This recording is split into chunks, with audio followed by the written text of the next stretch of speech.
হইতে থাকে এরকম।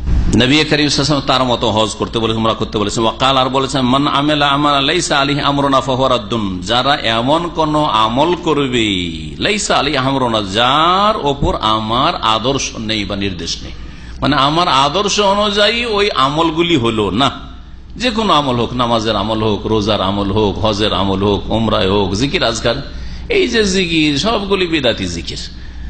আমাদের দেশের মানুষ দুই ভাগে বিভক্ত জিকিরের ক্ষেত্রে। একদল জিকির করে বিদাতি জিকির ঢালাহারে, কোন না কোন বিদাত আছে তাদের জিকিরে, ওজিফাতে। আর এক দল আছে জিকির করে না তো কিছুই করে না, জিকির বিহীন। আর হক হচ্ছে এই দুইয়ের মাঝখানে, জিকির বিহীন থাকা আল্লাহ থেকে গাফিল হয়ে যাওয়া, আর বেদাতি জিকির করা আল্লাহ থেকে দূরে হয়ে যাওয়া, আল্লাহ থেকে আল্লাহর নাফরমানি করে, রাসূলের নাফরমানি করে দূরে হয়ে যাওয়া। এই দুইয়ের মাঝখানে হচ্ছে হক, জিকির করতে হবে উযকুরুল্লাহ যিকরান কাসীরা, আর জিকির যেহেতু ইবাদত, আর ইবাদত করতে হবে রাসূলের তরিকায়। রাসূল সাল্লাল্লাহু আলাইহি ওয়াসাল্লাম যেভাবে জিকির করে সেভাবে জিকির করতে হবে, পূর্ণাঙ্গ বাক্য দিয়ে জিকির করতে হবে, অসম্পূর্ণ কথা দিয়ে নয়, আল্লাহু দিয়ে নয়, ইল্লাল্লাহ দিয়ে না, হুয়া দিয়ে নয়, আর এই হাই হুই করে নয়। আর তারপরে আপনার কি বলছে, মজলিসের মাহফিলের সম্মিলিত জিকির নয়, যে একটু মহব্বতের সাথে জিকির করুন আর জিকির ধরাই দিলেন, হ্যাঁ, দুরূদ ধরিয়ে দিলেন, জিকির ধরিয়ে দিলেন, এদিকে চা খাচ্ছেন, আর তারপর অসম্পূর্ণ শিরকি জিকির আপনি করে দিয়ে বক্তা সাহেব জিকির করে কেমন জানেন? বলেন মহব্বতের সাথে লা ইলাহা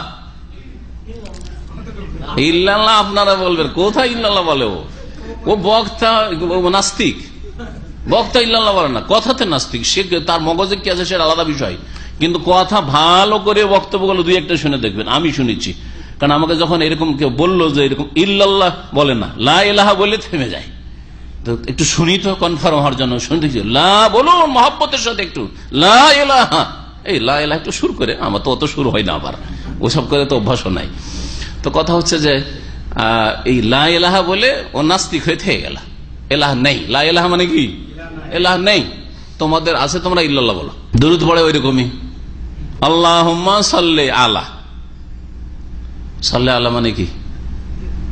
আল্লাহুম্মা, হে আল্লাহ, সাল্লি মানে রহমত নাজিল করো, আলা ওপরে, হ্যাঁ আছে কারো উপরে? ভালো করে শুনে দেখবেন, সাল্লি আলার পর আর কিছু পড়ে না বক্তা, তারপর ও চা পানি করে, জি না, হ্যাঁ বসে থাকে, একটু চিন্তা ভাবনা করে, আর এরপরে কি বলবো সব চিন্তা করে। জি হ্যাঁ, জাহেল সমাজের জাহেল বক্তা, জি জাহেল সমাজের জাহেল বক্তা। আল্লাহ পাক হিদায়াত দান করেন আর জনসাধারণকে ইসলাম শিখার তৌফিক দান করেন।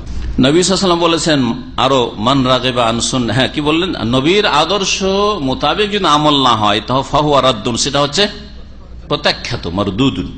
ওয়াকালা, আরো নবী সাল্লাল্লাহু আলাইহি ওয়াসাল্লাম বলছে, এই হাদিসটি যে মান আমিলা আমালান, সেই হাদিসটি রয়েছে বুখারী মুসলিমে রয়েছে। আর তারপর হাদিস হচ্ছে, মান রাগিবা আন সুন্নতি ফালাইসা মিন্নি, যেই ব্যক্তি আমার আদর্শ থেকে বিমুখ হলো সে আমার দলভুক্ত নয়। এই হাদিসটি সহিহ বুখারী মুসলিমে রয়েছে। আর খুযু আন্নী মানাসিকাকুম, আমার থেকে তোমরা হজ উমরা তরিকা শিখে নাও, এই হাদিসটি সহিহ মুসলিমে রয়েছে। ইলা গায়রি যালিক মিনান নুসুস, এছাড়াও বহু হাদিস রয়েছে, আল্লাতী ফিহাল আমরু বিল ইক্তিদাই বিহি ওয়ান নাহয়ু আন মুখালাফাতিহি, যে হাদিসগুলিতে নবী করিম সাল্লাল্লাহু আলাইহি ওয়াসাল্লামের অনুসরণের নির্দেশ দেওয়া হয়েছে এবং তার বিরোধিতা করতে নিষেধ করা হয়েছে। আল্লাহ পাক রব্বুল আলামিন যেন নবী করিম সাল্লাল্লাহু আলাইহি ওয়াসাল্লামের আদেশ নিষেধ মেনে চলার তৌফিক দান করেন, তার সত্যিকার আনুগত্য করার তৌফিক দান করেন, যেভাবে আল্লাহ পাক তার আনুগত্য পছন্দ করেন সেইভাবে তাকে মানার তৌফিক দান করেন। আল্লাহ পাক তার রাসূলের যেন অনুসরণের তৌফিক দান করেন, যেভাবে রাসূলুল্লাহ সাল্লাল্লাহু আলাইহি ওয়াসাল্লাম অনুসরণ আল্লাহ পাক ফরজ করেছেন সেইভাবে আল্লাহ পাক আদায় করার তৌফিক দান করেন। আল্লাহ পাক নবী করিম সাল্লাল্লাহু আলাইহি ওয়াসাল্লামের তরিকায় আমাদের হায়াত কাটাবার তৌফিক দান করেন এবং তার উপরে আমাদেরকে যেন মওত দান করেন, আর তার উপরে আমাদেরকে হাসরে ওঠার তৌফিক দান করেন। নবী করিম সাল্লাল্লাহু আলাইহি ওয়াসাল্লামের শাফাত আল্লাহ পাক যেন আমাদেরকে দান করেন। নবী করিম সাল্লাল্লাহু আলাইহি ওয়াসাল্লামের সাথে আমাদেরকে জান্নাতুল ফিরদৌসে আল্লাহ পাক যেন জায়গা দান করেন। ওয়া সাল্লাল্লাহু আলা নবিয়িনা মুহাম্মদ ওয়া আলা আলিহি ওয়া সাহবিহি আজমাইন।